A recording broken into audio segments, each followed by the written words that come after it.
जय हिंद साथियों, आप सभी का सैनिक वेलफेयर अपडेट्स यूट्यूब चैनल में एक बार फिर से स्वागत है। साथियों, आज हम बात करेंगे one rank one pension scheme के बारे में। जैसा कि हमें पता है, एक प्रेस रिलीज जारी की गई थी जो कि मिनिस्ट्री ऑफ डिफेंस ने one rank one pension scheme के बारे में बताया गया था, जो कि लोकसभा में इसमें पूछा गया रक्षा राज्य मंत्री श्री अजय भट्ट जी से। तो इसमें इनसे ओआरओपी के बारे में पूछा गया था कि कब शुरू होगा, कैसे होगा और उस पर क्या प्रोग्रेस है, ये सारा कुछ हमें डिटेल बताया। उन्होंने ये बताया था 1/7/2019 से जो कार्रवाई है अंडर प्रोसेस है, यानी इस पर काम चल रहा है। तो इस पर ज़्यादा डिस्कस नहीं करेंगे क्योंकि ये लेटर ऑलरेडी आपने इसके बारे में जान चुके हैं पहले भी। तो हम सीधे चलेंगे कि अब हमें जो ओआरओपी फिक्स होगी 1/7/2019 से, क्या वो फैक्टर 2.57 से उसमें होगा या 2.67 से होगा, इस कंसेप्ट को क्लियर करेंगे। तो जानते हैं के लिए हमें पहले समझना होगा 7 नवंबर 2015 का जो कि वन रैंक वन पेंशन के बारे में, जिसमें एक्सप्लेनेशन दी गई थी कि कैसे हमें वो मिला था, उसको हम थोड़ा सा जान लेते हैं। क्या है उस लेटर में, क्या इस बेस पे ही हमें मिलेगा या कुछ इसमें 2.57 फैक्टर से मिलेगा, इस कंसेप्ट को हम क्लियर करेंगे आगे जाके। पहले समझते हैं इस लेटर में क्या था। तो इसके हम ज़्यादा इसमें डिस्कस नहीं करेंगे, सीधे साइलेंट फ्यूचर में जाएंगे, जो कि मैंने इसका हिंदी रूपांतरण आप लोगों के लिए निकाला हुआ है। यहाँ पर इसको समझते हैं भली बात।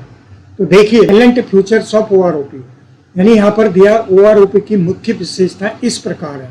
क्या है? नंबर 1 में प्रारंभ में पूर्व पेंशन भोगियों की पेंशन कैलेंडर वर्ष 2013 के सेवानिवृत्त कर्मचारियों की पेंशन के आधार पर पुनर्निर्धारित की जाएगी तथा यह लाभ निम्न से प्रभावी होगा, यानी 1/7/2014 से लागू होगा।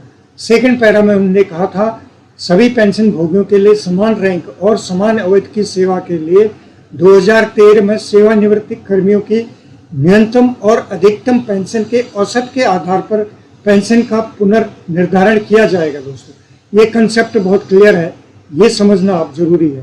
थर्ड में दिया उन्होंने औसत से ऊपर आहरण करने वालों के लिए पेंशन की रक्षा की जाएगी। चौथा में उन्होंने दिया बकाया राशि का भुगतान 4 समान अर्धवार्षिक किस्तों में किया जाएगा। ये तो उस टाइम ज्यादा एरियर से था, इसलिए 4 भागों में बांटा गया। तो अभी तो ऐसा कुछ नहीं होगा, एक ही भाग में ये पैसा दिया जाएगा।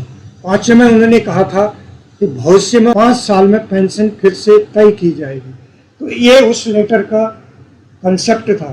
तो इस बिंदु के आधार पर अब जो हमें एक आप समझने के लिए हमने एक एग्जाम्पल लिया है किसी भी एक पेंशन का, इसमें दिया है suppose A rank retiree same rank and same length of service base year 2013 getting ₹30,000। यदि 2013 में वो रिटायर हो रहा था और उसकी पेंशन सपोज 30,000 थी, तो same rank same retiree same length of service 2014 में वो ले रहा है 32,000, यानी 13 वाले को 30,000 मिला, 14 वाले को 32,000 मिला।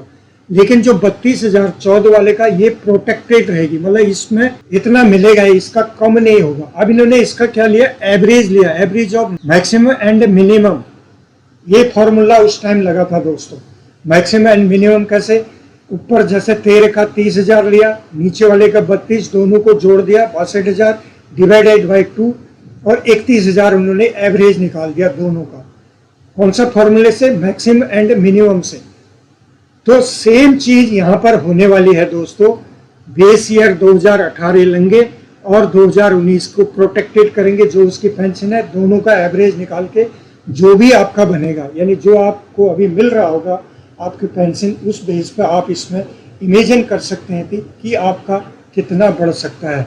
नोट में मैंने दे दिया यहाँ पर नो फैक्टर यूज्ड 2.57 एंड 2.67।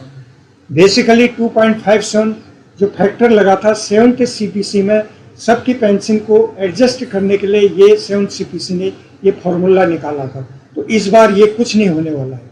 तो ये थी जानकारी, उम्मीद करता हूँ आपको अच्छी लगी होगी। फिर मिलते हैं एक नई जानकारी के साथ, तब तक के लिए खुश रहें, स्वस्थ रहें। जय हिंद, जय भारत।